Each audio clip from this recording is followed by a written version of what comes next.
হ্যাঁ, অনেকে জিজ্ঞেস করছো মা কেমন আছে? তো মা এখন ভালো আছে।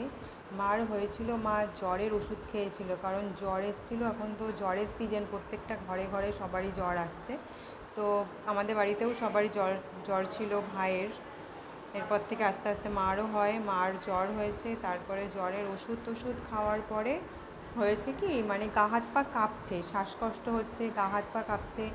তো খুব বাড়াবাড়ি হয়েছিল সে পরশুদিন রাত্রেবেলা। তো পরশুদিন রাত্রে আর নিয়ে আসিনি, মা আসতেও চায়নি যে অত রাত্রেবেলা আসবে। তো এসেছে কালকে সকালবেলা নিয়ে এসেছিলাম।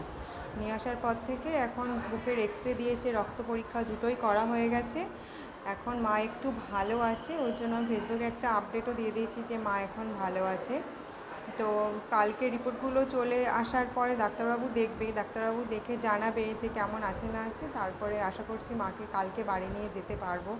অনেকে বলছে রবিবারে ছুটি দেয় না, কিন্তু ছুটি না দিলেও ছুটি করিয়েই নিয়ে চলে যাব, কারণ এখানে চারিদিকে অনেক ডেঙ্গুর পেশেন্ট রয়েছে। কারণ শ্বাসকষ্ট নিয়ে এসে বাইরে থেকে দেখিয়ে নেব, ইনহেলার টিনহেলার দিলে হয়তো শ্বাসকষ্টটা কমে যাবে, কিন্তু এখানে এত ডেঙ্গুর পেশেন্ট রয়েছে, এখান থেকে এসে আরও একটা সুস্থ হয়ে এসে আর একটা মানে রোগ নিয়ে চলে যেতে হবে। তো তার জন্য ভাবছি বাড়িতেই নিয়ে চলে যাব।